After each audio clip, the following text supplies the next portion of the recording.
ನಮಸ್ಕಾರ ಸ್ನೇಹಿತರೆ, ಕನ್ನಡ ರಿಯಲ್ ಫ್ಯಾಕ್ಟ್ಸ್ಗೆ ಸ್ವಾಗತ. ಸಂಗೊಳ್ಳಿ ರಾಯಣ್ಣ, ಅವನ ಹೆಸರು ಕೇಳಿದರೆ ಸಾಕು ಅವತ್ತು ಫರಂಗಿಗಳ ಎದೆ ನಡುಗ್ತಾ ಇತ್ತು. ಯಾವಾಗ, ಹೇಗೆ, ಎಲ್ಲಿಂದ ಬಂದು ದಾಳಿ ಮಾಡ್ತಾನೋ ಅನ್ನೋ ಭಯ. ಕಿತ್ತೂರಿನ ರಾಣಿ ಚೆನ್ನಮ್ಮರನ್ನ ಬಂಧಿಸಿದರೂ ಕೂಡ ರಾಯಣ್ಣನ ಬಂಧನ ಆಗುವವರೆಗೆ ಬ್ರಿಟಿಷರಿಗೆ ನಿದ್ದೆ ಬರ್ತಾ ಇರಲಿಲ್ಲ. ಆಗಿತ್ತು ರಾಯಣ್ಣನ ಅಬ್ಬರ. ಸ್ನೇಹಿತರೆ, ಸಂಗೊಳ್ಳಿ ರಾಯಣ್ಣ ಹುಟ್ಟಿದ್ದು ಆಗಸ್ಟ್ 15, 1796ರಲ್ಲಿ ಸಂಗೊಳ್ಳಿಯ ಭರಮಪ್ಪ ಮತ್ತು ಕೆಂಚವ್ವ ದಂಪತಿಯ ಎರಡನೇ ಮಗನಾಗಿ ಜನಿಸಿದ್ದ. ರಾಯಣ್ಣ ಗಂಡು ಮೆಟ್ಟಿನ ನಾಡಿನ ಕಲೆಗಳಲ್ಲಿ ಒಬ್ಬನಾಗುತ್ತಾನೆ ಅಂತ ಯಾರೂ ಕೂಡ ಊಹೆನೂ ಮಾಡಿರಲಿಲ್ಲ. ರಾಯಣ್ಣ ತನ್ನ ತಂದೆ ಭರಮಪ್ಪನ ಶೌರ್ಯವನ್ನು ನೋಡುತ್ತಲೇ ಬೆಳೆದ ಭರಮಪ್ಪ ಕಿತ್ತೂರಿನ ಜನಕ್ಕೆ ಕಾಟ ಕೊಡುತ್ತಿದ್ದ ಹೆಬ್ಬುಲಿಯನ್ನು ತನ್ನ ಕಿರುಗತ್ತಿನಿಂದ ಮುಗಿಸಿದ ವೀರ.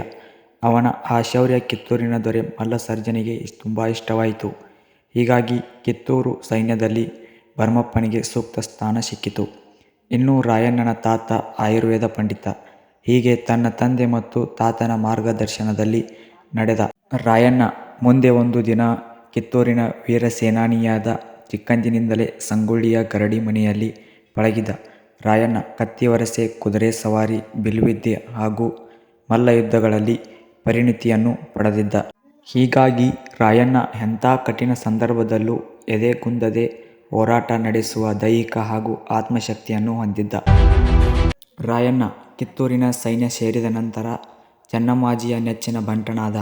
ಒಂದರ್ಥದಲ್ಲಿ ಆಕೆಯ ಹಿರಿಮಗನಂತಿದ್ದ ರಾಯಣ್ಣ ಅಂದರೆ ಖಂಡಿತ ತಪ್ಪಾಗೋದಿಲ್ಲ. ಕಿತ್ತೂರಿಗಾಗಿ, ಚೆನ್ನವ್ವನಿಗಾಗಿ ಪ್ರಾಣವನ್ನೇ ಕೊಡೋದಕ್ಕೆ ರಾಯಣ್ಣ ತಯಾರಿದ್ದ. ಕಿತ್ತೂರಲ್ಲಿ ರಾಯಣ್ಣನಂಥ ಸಾಕಷ್ಟು ವೀರ ಕಲೆಗಳಿದ್ದರು. ಆದರೆ ಕಿತ್ತೂರಿನ ಕೆಲವು ವಿದ್ರೋಹಿಗಳಿಂದಾಗಿ ಕಿತ್ತೂರಿನ ಸೈನ್ಯ ಬ್ರಿಟಿಷರ ವಿರುದ್ಧ 1824ರಲ್ಲಿ ಮಾಡಿದ ಎರಡನೇ ಯುದ್ಧದಲ್ಲಿ ಸೋಲನ್ನು ಒಪ್ಪಿಕೊಳ್ಳಬೇಕಾಯಿತು. ರಾಯಣ್ಣನಾದಿಯಾಗಿ ಎಲ್ಲರನ್ನೂ ಬ್ರಿಟಿಷರು ಬಂಧಿಸಿದರು. ರಾಣಿ ಚೆನ್ನಮ್ಮನನ್ನ ಬೈಲಹೊಂಗಲದ ಸೆರೆಮನೆಗೆ ಹಾಕಿದ ಬ್ರಿಟಿಷರು ರಾಯಣ್ಣ ಮತ್ತು ಅವರ ಸಂಗಡಿಗರನ್ನು ಧಾರವಾಡದ ಜೈಲಲ್ಲಿ ಇಟ್ಟರು. ಕೆಲವು ತಿಂಗಳುಗಳ ನಂತರ ರಾಜವಂಶಸ್ಥರನ್ನು ಹೊರತುಪಡಿಸಿ ಬೇರೆಯವರೆಲ್ಲರನ್ನೂ ಬಿಡುಗಡೆ ಮಾಡಲಾಯಿತು. ಹಾಗೆ ಬಿಡುಗಡೆಗೊಂಡವರಲ್ಲಿ ರಾಯಣ್ಣ ಕೂಡ ಇದ್ದರು. ಬ್ರಿಟಿಷರ ಬಂಧನದಿಂದ ಹೊರಬಂದ ರಾಯಣ್ಣ ಸುಮ್ಮನೆ ಕೂತ್ಕೊಳ್ಳಿಲ್ಲ. ಗಾಯಗೊಂಡ ಹುಲಿ ಸಾಮಾನ್ಯ ಹುಲಿಗಿಂತ ಭಯಾನಕವಾಗಿ ದಾಳಿ ಮಾಡಿತಂತೆ. ರಾಯಣ್ಣನ ಕೂಡ ಈಗ ಗಾಯಗೊಂಡ ಹುಲಿಯಂತಾಗಿದೆ. ಕಿತ್ತೂರಿನ ಸೋಲು, ಚೆನ್ನಮ್ಮರ ಬಂಧನ, ತನ್ನವರನ್ನ ಸುಮ್ಮನೆ ಕೊಂದು ಹಾಕಿದ ಬ್ರಿಟಿಷರ ಬಗ್ಗೆ ರಾಯಣ್ಣ ವ್ಯಗ್ರನಾಗಿದ್ದ. ಅವರ ಪಾಲಿನ ವ್ಯಾಘ್ರನಾಗಿದ್ದ. ಅವನಲ್ಲಿನ ದೇಶಭಕ್ತಿ, ರಾಷ್ಟ್ರಪ್ರೇಮ, ತನ್ನ ನೆಲದ ಬಗೆಗೆ ಪ್ರೀತಿ, ಅದರ ಮೇಲೆ ಬಂದ ನಿಂತ ಬಿಳಿಯರ ಅಟ್ಟಹಾಸ, ಜನರಿಗಾಗುತ್ತಿದ್ದ ತೊಂದರೆ ಇವೆಲ್ಲವೂ ರಾಯಣ್ಣನನ್ನು ಒಂದು ಮಹಾನ್ ಕ್ರಾಂತಿಗೆ ಸಜ್ಜುಗೊಳಿಸಿದವು. ತನ್ನ ತಾಯಿ ನೆಲ ಕಿತ್ತೂರು ಮತ್ತೆ ದೇಸಾಯಿಗಳ ಸುಪರ್ದಿಗೆ ಬರೋ ಹಾಗೆ ಮಾಡುವವರೆಗೆ ತಾನು ವಿಶ್ರಮಿಸೋದಿಲ್ಲ ಅಂತ ಅವನು ಶಪಥ ಮಾಡಿದ್ದ. ಆದರೆ ಆ ಪ್ರತಿಜ್ಞೆಯನ್ನು ಈಡೇರಿಸುವುದು ಅಷ್ಟು ಸುಲಭದ ಮಾತಾಗಿರಲಿಲ್ಲ. ಕಿತ್ತೂರಿನ ಸ್ವಾತಂತ್ರ್ಯಕ್ಕೆ ಜನರ ಸಹಕಾರದ ಅಗತ್ಯ ಇತ್ತು. ಯೋಧರ ಅನಿವಾರ್ಯತೆ ಇತ್ತು. ಎಲ್ಲದಕ್ಕಿಂತ ಹೆಚ್ಚಾಗಿ ಆ ಕಾರ್ಯಕ್ಕೆ ಹಣಕಾಸಿನ ಸಹಾಯ ಬೇಕಾಗಿತ್ತು. ಇದೆಲ್ಲವನ್ನು ಮನಗಂಡ ರಾಯಣ್ಣ ಮೊದಲು ಕಿತ್ತೂರು ರಾಣಿಯ ಆಶೀರ್ವಾದ ಪಡೆಯಬೇಕಂತ ನಿರ್ಧಾರ ಮಾಡುತ್ತಾನೆ.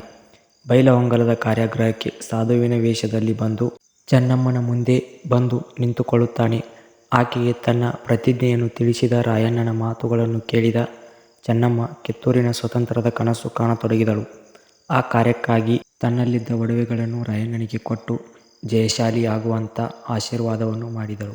ಬೈಲಹೊಂಗಲದ ಕಾರಾಗೃಹದಲ್ಲಿ ಚೆನ್ನಮ್ಮನನ್ನು ಭೇಟಿಯಾಗಿ ಬಂದ ರಾಯಣ್ಣ ಒಂದು ಸೈನ್ಯವನ್ನು ಕಟ್ಟಲು ಮುಂದಾದ. ಒಡ್ಡರ ಯಲ್ಲಣ್ಣ, ಬಿಚ್ಚುಗತ್ತಿ ಚೆನ್ನಬಸವಣ್ಣ, ಬುರಿಕಾರ ಬಾಳಪ್ಪ ಹೀಗೆ ಸ್ವಾತಂತ್ರ್ಯದ ಸೇನಾನಿಗಳ ಗುಂಪು ಒಂದುಗೂಡೋದಕ್ಕೆ ಆರಂಭವಾಯಿತು. ಅಲ್ಲಿಂದ ಬ್ರಿಟಿಷರ ವಿರುದ್ಧ ಆರಂಭವಾಯಿತು ರಾಯಣ್ಣನ ಯುದ್ಧ. ಶಿವಾಜಿ ಮಹಾರಾಜರ ನಂತರ ಅತ್ಯಂತ ಯಶಸ್ವಿಯಾಗಿ ಗೆರಿಲ್ಲಾ ಮಾದರಿ ಯುದ್ಧ ತಂತ್ರವನ್ನು ಪ್ರಯೋಗಿಸಿದ ಕೀರ್ತಿ ರಾಯಣ್ಣನಿಗೆ ಸಲ್ಲುತ್ತೆ. ಅವನ ಯುದ್ಧ ತಂತ್ರ ಬ್ರಿಟಿಷರನ್ನು ಕಂಗಾಲು ಮಾಡಿದ್ದಂತೂ ಸುಳ್ಳಲ್ಲ. ಸರ್ಕಾರದ ಕಚೇರಿಗಳನ್ನು ರಾಯಣ್ಣನ ಸೈನ್ಯ ಧ್ವಂಸಗೊಳಿಸಿತು. ಸರ್ಕಾರಿ ಕಚೇರಿಗಳಿಂದ ದಾಖಲೆಗಳನ್ನು ಸುಡೋ ಮೂಲಕ ಬ್ರಿಟಿಷರಿಗೆ ಬಿಸಿ ಮುಟ್ಟಿಸಲಾಯಿತು. ರಾಯಣ್ಣನ ಚಟುವಟಿಕೆಗಳು ಒಂದೇ ಸಮಕ್ಕೆ ಬ್ರಿಟಿಷರ ನಿದ್ದೆಗೆಡಿಸಿತು. ರಾಯಣ್ಣನ ಬಂಧಿಸುವಂತೆ ಬ್ರಿಟಿಷ್ ಸರ್ಕಾರ ಆದೇಶ ಕೊಟ್ಟಿತು. ಅವನ ಬಂಧನ ಕಾರ್ಯಕ್ಕೆ ಧಾರವಾಡದ ಕಲೆಕ್ಟರ್ ಮೇಜರ್ ದಾಸ್ ನಿವೃತ್ತನಾದ. ಬ್ರಿಟಿಷರು ಏನೇ ಪ್ರಯತ್ನ ಪಟ್ಟರೂ ಸಂಗೊಳ್ಳಿ ರಾಯಣ್ಣ ಅವರ ಕೈಗೆ ಸಿಕ್ಕಿ ಬೀಳಲಿಲ್ಲ. ಆಗಲೇ ನೋಡಿ ಬ್ರಿಟಿಷರ ಕೊಯ್ಯೋ ಕೆಲಸ ಮಾಡಿದ್ದು. ಸಂಗೊಳ್ಳಿ ರಾಯಣ್ಣನನ್ನು ಮುಂದಿನಿಂದ ಬೇಟೆಯಾಡುವುದಕ್ಕೆ ಸಾಧ್ಯವಿಲ್ಲ ಅಂತ ನಿರ್ಧರಿಸಿದ ಬ್ರಿಟಿಷರು ಕುತಂತ್ರದಿಂದ ಅವನನ್ನು ಹಿಡಿಯೋದಕ್ಕೆ ಮುಂದಾಗುತ್ತಾರೆ. ರಾಯಣ್ಣನ ದೂರದ ಸಂಬಂಧಿಯಾದ ಲಿಂಗನಗೌಡ, ವೆಂಕನಗೌಡ ಮತ್ತು ಲಕ್ಕಪ್ಪನನ್ನು ಕರೆದು ಹಣದ ಆಮಿಷ ತೋರಿಸುತ್ತಾರೆ. ಹಣದ ಮುಂದೆ ಸಂಬಂಧ ನಿಷ್ಠೆಯನ್ನು ಗಾಳಿಗೆ ತೂರಿದ ಈ ಜನ ಮೊದಲು ರಾಯಣ್ಣನ ನಂಬಿಕಸ್ಥರಂತೆ ನಟಿಸಿ ಅವನ ಜೊತೆ ಸೇರಿಕೊಳ್ಳುತ್ತಾರೆ. ಬ್ರಿಟಿಷರ ವಿರುದ್ಧ ನಡೆದ ಗೆರಿಲ್ಲಾ ಯುದ್ಧಗಳಲ್ಲಿ ಭಾಗವಹಿಸಿ ರಾಯಣ್ಣನ ನಂಬಿಕೆಯನ್ನು ಮತ್ತಷ್ಟು ಹೆಚ್ಚಿಸಿಕೊಳ್ಳುತ್ತಾರೆ. ಆದರೆ ಅದೊಂದು ಕೆಟ್ಟ ಗಳಿಗೆ ರಾಯಣ್ಣನ ಪಾಲಿಗೆ ಕಾಯುತ್ತಾ ಇತ್ತು. ಧಾರವಾಡ ಜಿಲ್ಲೆ ಅಳ್ನಾವರದ ಕಾಡಲ್ಲಿ ರಾಯಣ್ಣ ಮತ್ತು ಸಂಗಡಿಗರಿಂದ ಸುದ್ದಿಯನ್ನು ಲಕ್ಕಪ್ಪ ಬ್ರಿಟಿಷ್ ನೌಕರನಾಗಿದ್ದ ಅಮಲ್ದಾರ್ ಕೃಷ್ಣರಾಯನಿಗೆ ಮುಟ್ಟಿಸಿದ ತಕ್ಷಣ ಬ್ರಿಟಿಷ್ ಪಡೆ ಅಳ್ನಾವರದ ಕಾಡಿನತ್ತ ಹೊರಟು ಬಿಟ್ಟಿತು. ಅದು ಏಪ್ರಿಲ್ 8, 1830. ಅಳ್ನಾವರ ಕಾಡಿನ ಡೋರಿ ಹಳ್ಳದಲ್ಲಿ ರಾಯಣ್ಣ ಈಜಾಡುತ್ತಾ ಇದ್ದಾಗ ಬ್ರಿಟಿಷ್ ಸೈನ್ಯ ಅವನನ್ನು ಸುತ್ತುವರಿಯಿತು. ನಿಶಸ್ತ್ರನಾಗಿದ್ದ ರಾಯಣ್ಣ ಅವತ್ತು ಬ್ರಿಟಿಷರಿಗೆ ಸೆರೆ ಸಿಕ್ಕಿದ. ಯಾವಾಗಲೂ ಅವನ ಕೈಲಿ ಇರ್ತಾಗಿದ್ದ ಕತ್ತಿ ಕೂಡ ಅವತ್ತು ಅವನ ಬಳಿ ಇರಲಿಲ್ಲ. ನೀರಲ್ಲಿ ಇದ್ದರೂ ಕೂಡ ಕತ್ತಿಯನ್ನು ಅವನ ಬಾಯಲ್ಲಿ ಕಚ್ಚಿಕೊಂಡು ಈಜಾಡುತ್ತಾ ಇದ್ದ ರಾಯಣ್ಣ ಅವತ್ತು ಅವನ ಕತ್ತಿಯನ್ನು ದ್ರೋಹಿ ಲಕ್ಕಪ್ಪನ ಕೈಯಲ್ಲಿ ಇಟ್ಟು ನೀರಿಗೆ ಇಳಿದಿದ್ದ. ಹಾಗಾಗಿ ಅವನನ್ನು ಬ್ರಿಟಿಷರು ಸುಲಭವಾಗಿ ಸೆರೆ ಹಿಡಿಯೋದಕ್ಕೆ ಸಾಧ್ಯವಾಯಿತು. ಇಲ್ಲದೇ ಇದ್ದಿದ್ದರೆ ಅವತ್ತು ಕೂಡ ರಾಯಣ್ಣ ಅಲ್ಲೊಂದಷ್ಟು ಜನರ ಮಾರಣ ಹೋಮವನ್ನು ನಡೆಸ್ತಾ ಇದ್ದಿದ್ದಂತೂ ಸುಳ್ಳಲ್ಲ. ಅಂತೂ ಇಂತೂ ಅಲ್ಲಿ ಬ್ರಿಟಿಷರು ಅಂದುಕೊಂಡ ಹಾಗೆ ಎಲ್ಲ ನಡೆದಿತ್ತು. ರಾಯಣ್ಣ ಕುತಂತ್ರಕ್ಕೆ ಬಲಿಯಾಗಿದ್ದ ಬ್ರಿಟಿಷರು ಕಿತ್ತೂರಿನ ಹುಲಿಯನ್ನು ಬೇಟೆಯಾಡೋದಕ್ಕಾಗದೆ ಅದನ್ನು ಮೋಸದಿಂದ ಸೆರೆ ಹಿಡಿದರು. ರಾಯಣ್ಣನನ್ನು ಮತ್ತೆ ಜೈಲಿಗೆ ತಳ್ಳಲಾಯಿತು.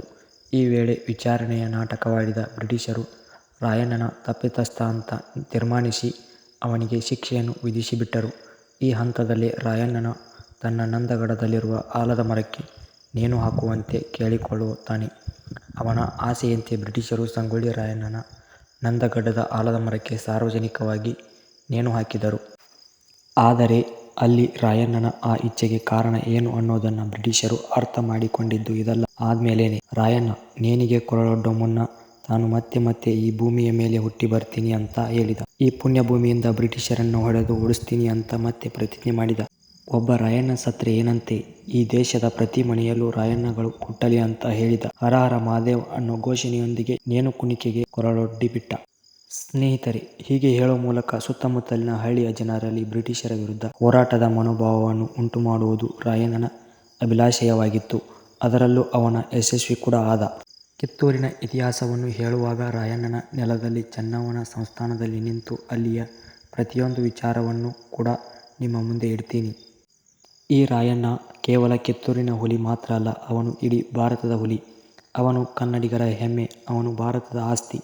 ಈ ಮಣ್ಣಿನ ಸ್ವಾತಂತ್ರ್ಯಕ್ಕಾಗಿ ಹೋರಾಡಿದ, ಅದಕ್ಕಾಗಿ ಜೀವಾತಿಥ್ಯ ರಾಯಣ್ಣನ ಬದುಕು ನಮ್ಮೆಲ್ಲರಿಗೂ ಆದರ್ಶ ಆಗಬೇಕು.